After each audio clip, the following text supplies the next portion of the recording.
Hello my dear students, welcome back to our YouTube channel Bright Future Family. আশা করি তোমরা সবাই ভালো আছো।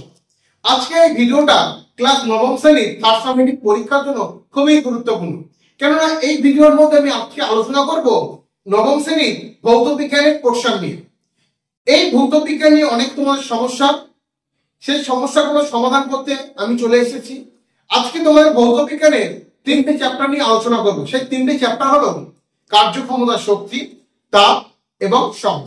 এখান থেকে যে 3 নম্বরের প্রশ্নগুলো আসবে সমস্ত প্রশ্ন আমি আজকে এখানে নোট ডাউন করে দিচ্ছি, তোমরা নিজেরা লিখে নাও।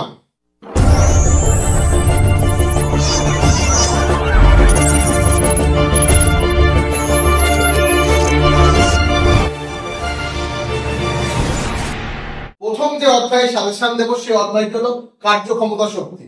যে 3টে প্রশ্ন করলে তোমরা তোমাদের স্কুলে কমন পেয়ে যাবে, তার মধ্যে প্রথম প্রশ্ন হলো অবাধে পতনশীল বস্তুর যান্ত্রিক শক্তির নিত্যতার প্রমাণ।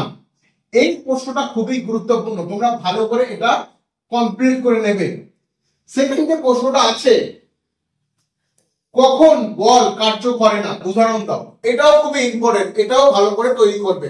আরেকটা কি, বলের দ্বারা কার্য, বলের বিরুদ্ধে কার্য। এটা কি করো তোমরা, যে উদাহরণটা করবে এবং কি করবে তোমরা কাকে বলে সেটা তোমরা করে নেবে।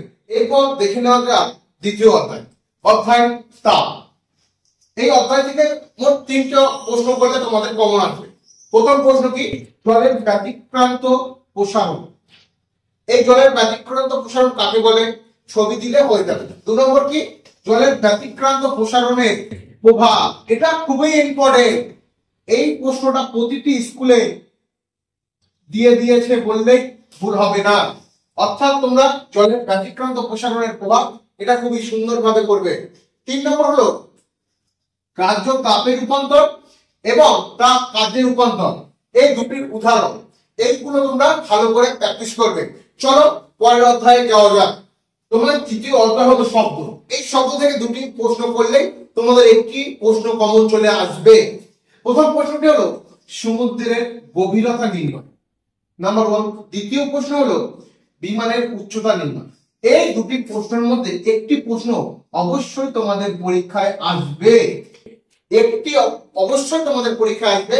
ওই জন্য এই 2টি প্রশ্ন ভালো করে তোমরা নিজেদের আয়ত্তে নিয়ে চলে আসবে, তাহলে তোমরা এখান থেকে 3-এর 3 পেয়ে যাবে। আশা করি ভিডিওটা তোমরা সম্পূর্ণ দেখেছো। আর এই প্রশ্নগুলো তোমরা ভালো করে করতে পারলে তোমাদের যে পরীক্ষা, আসন্ন পরীক্ষায় তোমাদের 3 নম্বরের এই 3টি সেকশন থেকে তোমাদের কোনো চিন্তা থাকবে না।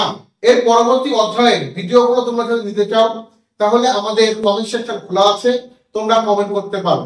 আজকের ভিডিওটা কেমন লাগলো অবশ্যই জানিও, আর পরীক্ষার পরে কমন এসছে কিনা তোমরা কমেন্টে জানাবে।